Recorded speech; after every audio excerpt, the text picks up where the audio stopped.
Yung tumbling na yan, Hindi oh. double yan. Hindi. Kitang-kita eh. Pare, yung buhok, iba eh. Hindi. Parang ano. Frontal eh. Medyo Frontal ano eh to. Tingin ko ano yan nasasaktan sila pero slight lang. Tapos pinapagawa nila sa iba. Sabagay, ngayon magaling na yung mga Oo, CGI mga ano no? yan eh. Kaya nang ipatong yung mukha nung ano eh. Teka. Sana meron tayong matanong na ano, no? Ay, alam mo, yung kapitbahay natin si Eric, yung nasa 609.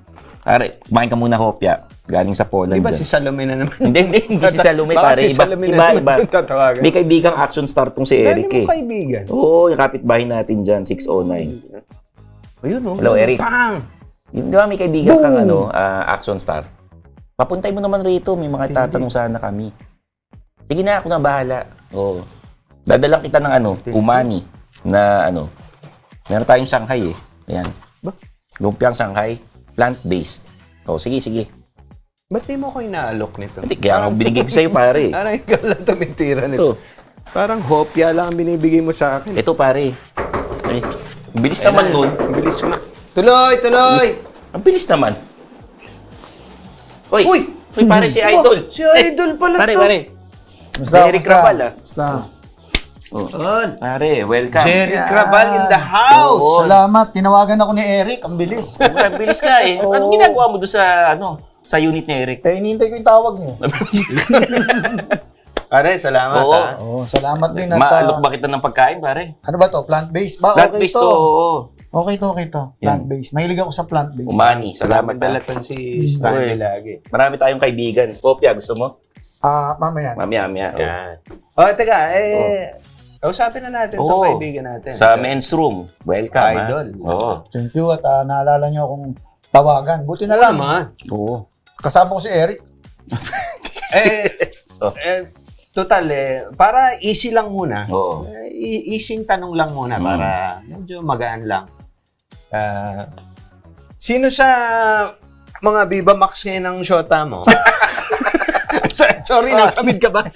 Huwag mo na Tubig. sagutin niya. Kabila na tol. Ano na ako dyan? Semi-retire na ako dyan. Semay, Semay. Paano yung semay? Yung patingin-tingin ka na lang. Parang ganun din pala ako. Oo. Ganun ka rin. Same Oo, may ang retire. Kasama ba sa semay yung may amoy? May ganun. Yan. Pwede yan. Pwede. Okay. Minsan kasi Pasok poster mo pa rin ako na sa amoy mo semay. naman eh. Oo. Lalo na pag kabelsin mo. Oo, ito. Malabas to sa Viva Max. Yung mga dati. Ibang action na Iba, ginagawa eh. nito. Drama sa kama. Ganda yun, Di ba? Drama sa kama. Oo. Hindi, pero pag-usap, hindi. Jerry Crabal, para sa akin, ito nang huling batch ka na ng Kami. ng action stars. Nung Ng nilaunch tunay yung mga- na action stars. Nung nilaunch yung mga junior action star, pagkatapos namin, wala nang lumabas. Sino mga kasabay mo na? Sino ba yung last batch na yun? 1990 ako, 91. Raymart sa Viva. Tama. Oh. Ang Seiko may Ian at saka Romney. Tama, Okay. okay. Batang-bata si Ian nun eh. Ang Regal may Zoren. Okay. Tapos ang Octo Arts, ako. Ayun. Tapos after 3 years, lumabas sila Joko, sila Isa Espinosa, sila Jay Manalo, Ang pinanggalingan, bago kayo, sino ang sila huling- Ronnie Ricketts, ang sinundan Ayun. namin. Paano ka na-discover? Oo nga. Yun ang... Mahabang storya. Anyway, Ikaw may ba'y oras naman nangangarap mag-artista? Ay, Nag-audition hindi. ka ba? Hindi pumasok sa isip ko yung pag-aartista. Hindi ko pinangarap yan eh. Ang pangarap ko, maging Francis Magalona at that time. Rapper? Rapper? Doon sa bayan namin, sa Florida Blanca. Kilala nila ako doon, rapper ako. Aba, Alam mo, mag-rap. Pero yung mga rap, na old school nung araw, di ba? hiningi mo ito Sample. Oo, sample. Oo. Sample naman. Kahit Sabi konting mo, bara konti lang. lang. Wala Konti namang lang. ano eh. Sige, Konti lang. may ginawa kami nila Francis at that time. I'm talking of Ganda tawag, 1994, 1993. Team song ng movie namin. Okay. Ang title ng movie namin is Tribugang. So, Estribo Gang. ganito Alala ko yan. yan. Ang kasaysayan ng lima nila lang na walang alam gawin kundi manin lang ng kapwa. Ano pa nga ba? Ang tawag dito na bumaban sa buhos habang ang maandar mo bulusok. Kargado at armado may mga dalang tusok. Yan. Something like that. Galing. Ano yung chorus nun? Ganda, ganda.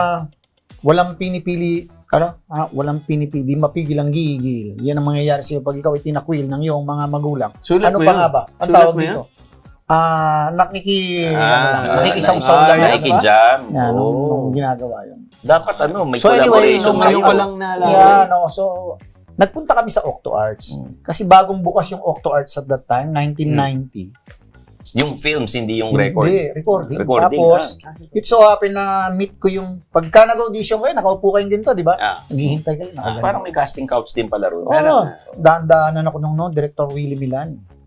Sumalangit. Sikat siya nun. Sumalangit na ba? Sikat yun. Oo.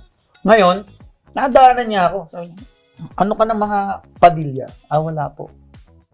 Dinaan, bumalik ulit. Ano ka ng mga York? Sila Isberel. Ah. Wala ho. Mano ka rito? Iyo. Nag-audition no, para maging recording artist. Grupo ho sila. Huwag ka na mag-recording artist. Mag-artista ka na lang. Magbubukas ang Octo Arts, papasok sa pelikula. Pwede kang action star. Ang ganun ho ba? Hindi naman ako naniniwala dahil ang forma ko nung araw, yung malaking bling-bling, yung this, tapos yung mga sing-sing na malalaki. Diba? Well, anyway, sabi niya, mamaya usap tayo, babalik ako dun. Kinausap ulit ako. Pinanik ako sa taas.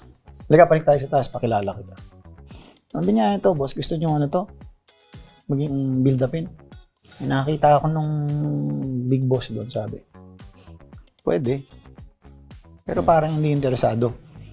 Naling itsura ko eh. Tapos lumabas na kami, sabi ni Willie Minan, hindi ka kasi nakabihis. Kaya may pipictorial kita. Pinictorial ako. Iniba ng Packaging. And the usual bihis ng action star, di ba? Hindi ka ba naiinitan sa jacket na Mainit yun. Mainit Oo. Tiis ka doon. Tapos, nung araw, pag pinictorial ka, ang tagal bago mo makita yung film eh. Two weeks. Film pa eh. So, after 2 weeks, lumabas yung malaking retrato. Sabi ko nga, pwede ko. Pwede. Dinala ulit yun. Kumatok ulit kay Boss Orly. Nung nakita Hindi ka na nakilala. Iba na. Yan, pwede yan. Oh. Ito nga yun, boss. At that very moment, pinagawa yung kontrata, sign kami ng contract, ganun kabilis. Ngayon, dahil At ang unang pelikula ko, bida ka agad. ang title. Primitibo Ebok Ala, kalabang mortal ni Baby Ama. Tapos sunod-sunod kalaban na. ni Robin Padilla. Mm-mm. Kasi si Direk Willie, action director talaga yun. Kaya, Siya nagpasikat kay Sunny Parson, kay Ronnie Ricketts. Even Robin yung Barumbado. Title. Wilfredo Milan. Wilfredo Willie Milan. Yun, okay. Tapos yung typical na forma ng action star, naka-jacket ka na leather, Yeah. tapos kailangan naka-boots. Oo. Kasi ang packaging sa akin ni Willie Milan, ganun eh. Dahil karamihan, nakasapatos na, ang tawag ito, Converse. Naka-Chuck Taylor, tapos ikaw sabi niya, gaya nito. Sabagay, uso-uso rin yan. Nung time na yan, parang Robin ng... At saka hindi ko bagay yung naka-rubber shoes. Hindi yan na. Hindi ko bagay eh. Sayang, may sponsor pa naman tayong rubber. Hindi, baka depende sa tumitingin. World Balance. Si Jeric Ramirez. Ayan, Galing World na. Balance. Boss Eric. Oo. Pero, hindi ka binigyan ng screen name? Eric talaga ako eh. Oo. Kaya lang yung Eric Raval, parang walang dating. Parang bang, hindi ba ang narration nung araw, ipinakikilala si Eric Raval. Okay, di ba yung pinamumunahan ni Eric Raval, walang dating. Parang pang Seiko Pins eh. Iisip sila, nilagyan ng J. Jeric Raval. Parang matapang. Ganda, Ginawan Jeric. Kasi Eric talaga ako. Ano ang... so, wala kang sabi mo noon, hindi mo naman balak mag-artista. Paano mo, tinraining ka ba para maging action star o natural? Kasi maganda galaw nito eh. Ako, isa ako sa mga fan ng galaw nito. Parang mga Lito Lapid yan. June Aristorena, siyang suabe ang galaw. Ano yun? Tinraining ka? Tinrain ako, kasi rin ako, movie goer din ako eh. May Ayun, sa action okay. film. Tinrain ako nung Roland Palses. Okay. Yung Roland Palses na yun ang nag-train kina Jess Lapid Jr. Ayun. Ay, old school talaga. Yeah. Oo. Mga western. Kaya yung galaw ko minsan, hindi naiwasan yung tapik. May tapik. Oo. Hindi naiwasan. Di ba, since action star ka, hindi ka ba napagtitripan sa mga restaurant na ano? Ayan, wala bang... Yung mga Kasi nag-away, di ba? alam mo, si Bruce Lee. Oo. Si Bruce Lee na ano, kasikatan niya. Sa kanto, hinahamon. Hey,